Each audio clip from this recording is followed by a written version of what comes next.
Since the release of Footsteps of a Legend about 18 months ago, my life has definitely changed for the better. The overwhelming success of the film was quite overwhelming. When we released it on YouTube, we had no idea that it would surpass 1 million views in about 6 months, which I think is a record-breaking achievement by any standards really. It's unheard of today. And personally, I thought that the next step would be to promote that more and to take it overseas. I went to Europe actually. Yeah, I went to a few high-profile events. Met a few of my heroes. Zach Braff, Edgar Wright. Working with him was just unreal. And I did a few plays. I did a few short films, just to get the exposure to stay consistent out there. Once people realised who I was and what I brought to the acting table, I guess you could call it. Oh, for fuck's sake! Yeah, I soon realised that the industry is just not in Europe. The film and television and the theatre industry, it's just not there. It's not in Europe. Being back in New Zealand was really important to me. Coming back to New Zealand, I think that's where the money is. That's where the future of film and television is in New Zealand. You look at what we got. We've got Peter Jackson.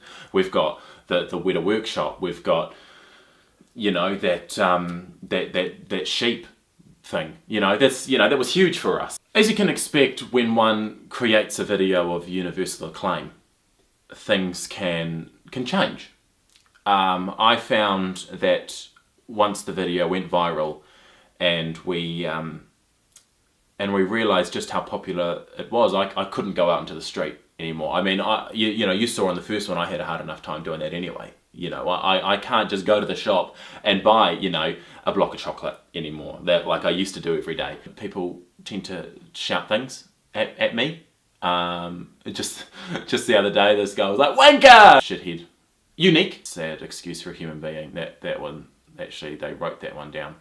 All in jest. It was really funny. I did do a bit more travelling while I was there. I volunteered in Amsterdam. I would volunteer at the beginning of the show and supplying the hand sanitizer for the patrons as they walked in, because they needed it for some reason. It was thicker than normal hand sanitizer though, so I don't really, maybe. Anyway, we used a lot of it, a ridiculous amount actually. We really ploughed through this kind of, it was sticky.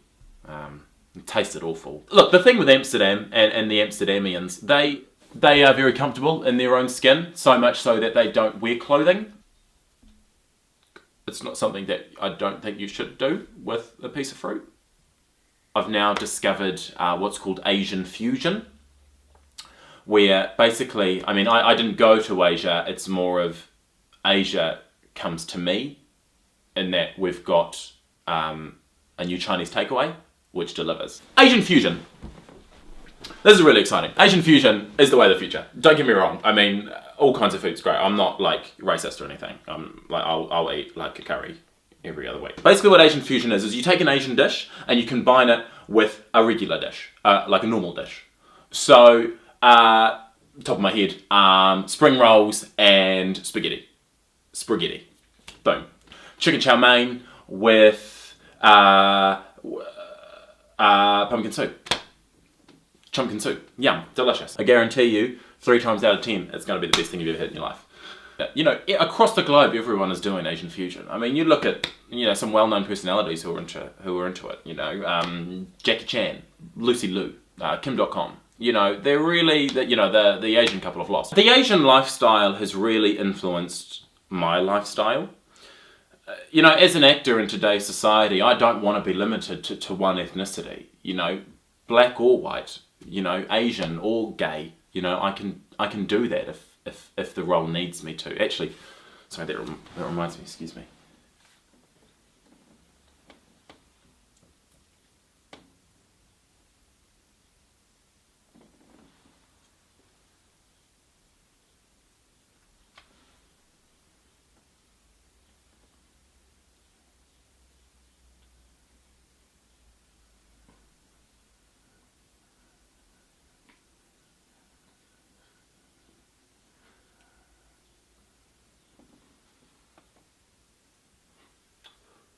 being an actor, the most important thing is your body. You need to have your body in peak physical condition. So I've been continuing my my lifestyle in that for the past 18 months I've taken up yoga. I find that yoga really opens up your body to new and exciting things. I can now, do things that I couldn't do 6 months ago because of yoga. Everyone's doing it. It's clearly a winner. And it's the easiest thing in the world. Acting as a collective entity, it is not one person. Unless it's like a one-person play, then fine. But for the most part, it's not one person. There are a lot of people involved. And it's a collective effort. You are presenting something or someone as a gift, if you will, like a present, like a wrapped present, that as each time you present this character, it's unwrapped a little further until you get to the end of a season and there's nothing there. I am seeing someone. Okay, it's out there. This is exclusive. I am seeing somebody. It's a woman. Hey, parcel for Christopher Sweeney. Yeah, that's me. Yeah. Yeah, you can bring it. It's fairly new. We're taking it really slow. I think that's really important, to really take it as slow as humanly possible. Oh, don't worry about them. Just put over there. Just on the table's fine. Yeah.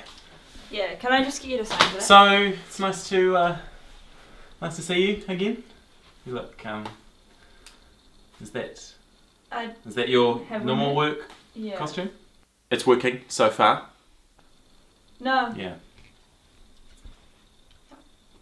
I just need you to sign. Those? Yeah.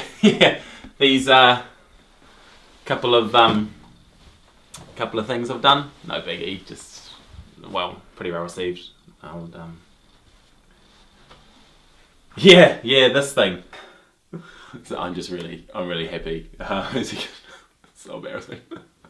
Actually, one of a kind.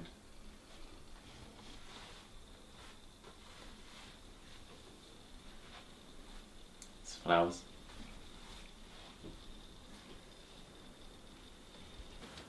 Can you just sign this for him? I think she's the one.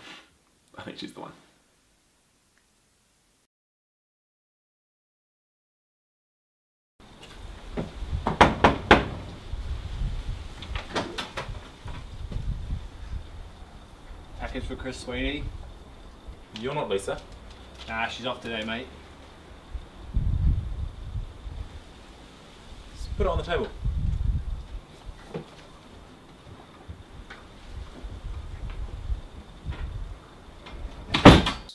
That is the most important thing in this profession, is to be you. Except when you're playing someone else.